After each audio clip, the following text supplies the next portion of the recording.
Hi, welcome back to the Political Beat at lfpress.com. I'm Pat Maloney. With me is my esteemed colleague Chip Martin, who's wearing a lovely sweater and has asked that he not be confused with Cliff Huxtable because of it. Cliff Huxtable. Chip, we had so much good stuff to talk about today that we really had to winnow down our list. And we did. Because a lot of not only interesting news, but a lot of positive news for the City of London. So people that sort of denigrate us as always being down in the mouth about London, well, maybe this is just a little bit of a turn that frown upside down kind of episode of the Political Beat. Would you agree? I agree. Do you want me to talk about two examples? Indeed I do. Well, that's relating to significant development, residential development in downtown. Fire away, Chip. Great stories. Well, the first one, we found out about the fact they're going to build a 33-story mixed-use project downtown with retail, commercial, parking, and then 25 stories of residential in a 33-story tower, which will be within a meter or so of being the tallest building in London. This is from a company, a Toronto-based company. We don't know a lot of the details about it, but it's before a planning committee, and then the next few months this will come before a planning committee for a decision and public input. We don't know the dollar value, but at $33 million, I expect it's in the hundreds of millions of dollars. At 33 stories, you're thinking hundreds of millions. Hundreds of millions of dollars. And this is largely a residential tower? 25 of the 33 stories are residential. And this is a significant investment in the downtown. It's at the corner of Talbot and Fullerton Streets. Talbot? Just north help me understand where Talbot and Fullerton. Okay, it's 2 blocks north of the courthouse. Okay. There's a vacant parking lot immediately north of the courthouse, which was the old Middlesex Motors. This is on the block immediately north of that. And I would submit to you that city growth, fairly anemic, but if you break it down by different sectors of the city, downtown growth, residential growth is outpacing most other parts of the city, and maybe this is a response to that. This is being welcomed to putting more feet on the street, and the more feet that are on the street, safer place, more amenities, potentially someday a grocery store, certainly the entertainment district, restaurants and all that should benefit from this. Very interesting development. It's a little bit of mystery. We don't know the total dollar value yet, and there's a few things that I'm not clear on, but it's in fact a legitimate application. The other one is at the north end, and that's York Developments, which traditionally has projects and residential and other commercial ventures in the southwest part of the city, is erecting 2 condo towers, 14 and 15 stories as I recall, at the corner of Fanshawe Park Road and Wonderland, right beside the Amica Retirement Residence facility. And this, we know, is York Developments, well-known London developer, Ali Soufan, and we're talking $58 million just for that project. So we seem to be attracting people willing to invest significant amounts of money.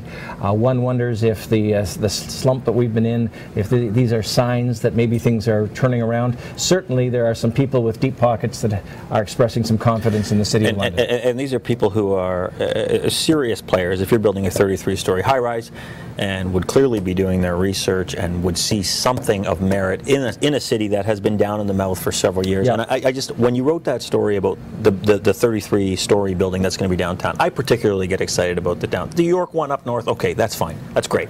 But when it's downtown, I think, oh, now this is interesting, right? Mm-hmm. And I wonder, oh, the Fanshawe campus is there. You're going to have hundreds of students. Maybe that's a part of this. I have no idea, but it's going to change the skyline of downtown and may change the dynamic somewhat too.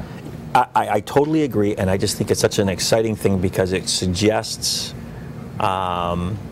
like you said, that this is a city that grabs the attention of some major players. We're on the radar somehow. We're on the radar somewhere after all these rough years, so that's a bit of great news. Yeah.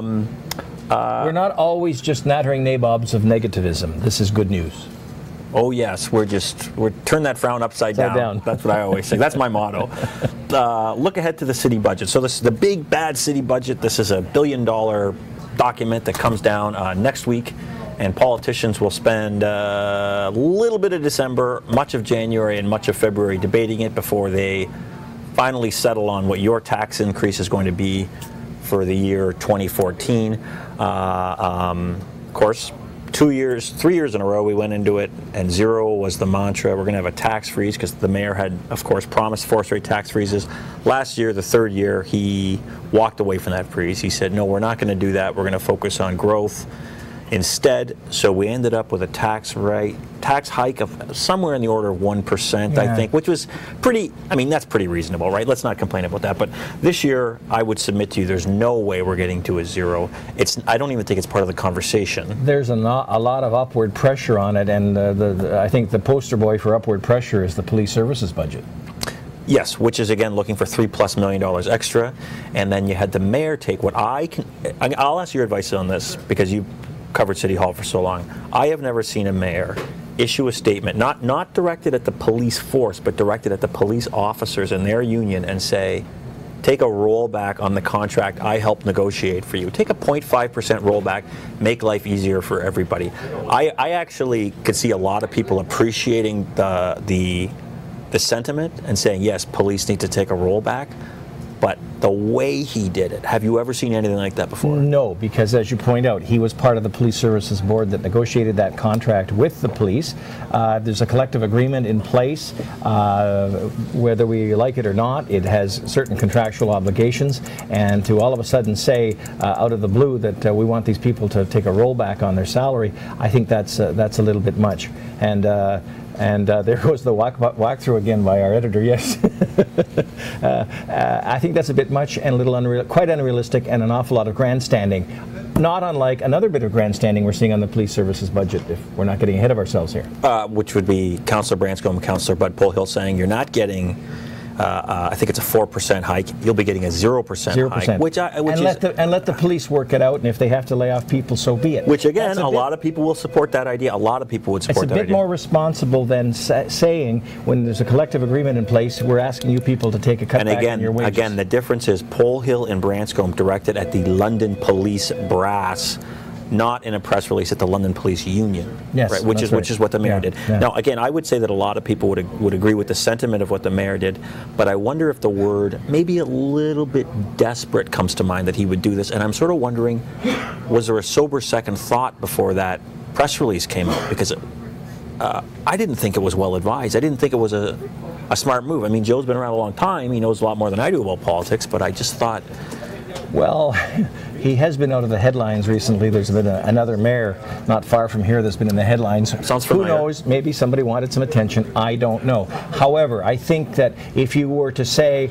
I'm going to push for a 0% on the police budget increase, I'm not saying that's right or wrong, but at least if that's the way it goes through, then it's up to the police board to decide how they're going to implement that. I think relying on police officers' goodwill, some might say, yes, I'm well paid, I might take a little bit off, but then it can sow dissension in the ranks. I don't think that's the right way to go. I mean, let's face it, the police budget is out of control to an outrageous degree. It has nearly doubled in the last 12 to 13 years, and that shows no sign of stopping. But you want to know my theory about police spending? I think you should overpay police officers, because you have to make it crazy for a cop to be amenable or open to any sort of bribe or any sort of graft. And I think that the reason why Canada has, I mean, we criticize them as much as we do, Canada probably has by and large the best police force in the world, or one of the best police forces in the world, and I think part of the reason is they're very well paid, maybe a little overpaid, but that makes it would be insane for them to. The same argument can be made for increasing and paying municipal politicians well. It takes away the bribe, it takes away the influence peddling, it takes away all those other things. The significant difference is police can shoot guns at police officers, and it's not yet legal to do so for municipal politicians. Not yet, but there could be a bylaw coming. Well, are you hearing something about Let's hope. By the way, the election, we're talking about election and posturing in advance of the election. Is the election hotline? Do you want to posture again with the election hotline? Can we do that? Yeah. Ladies and I think it's been disconnected, but yeah, we haven't got any calls in a while. I haven't had calls in a while. If we could have the election hotline number flashed up here, please. If you're thinking of running for office, please tell us. Bring it to us. Bring it to us. And by the way, you can start. You can put in your papers by January 2nd. Right? Is that not the first day? I think that's the first day, yeah. Early, right after the new year, you can put in your paper. So that's great. Like I said, there was lots to talk about. We got lots more, but we're out of time. So Chip, thank you for your time today. Oh, you're welcome. And it's a pleasure being here with you, Pat. As always, thanks for joining us, and we'll see you next time at lfpress.com. Okay. Sooner or later, you guys got to figure out how to synchronize that. We almost went. That was close. That was close.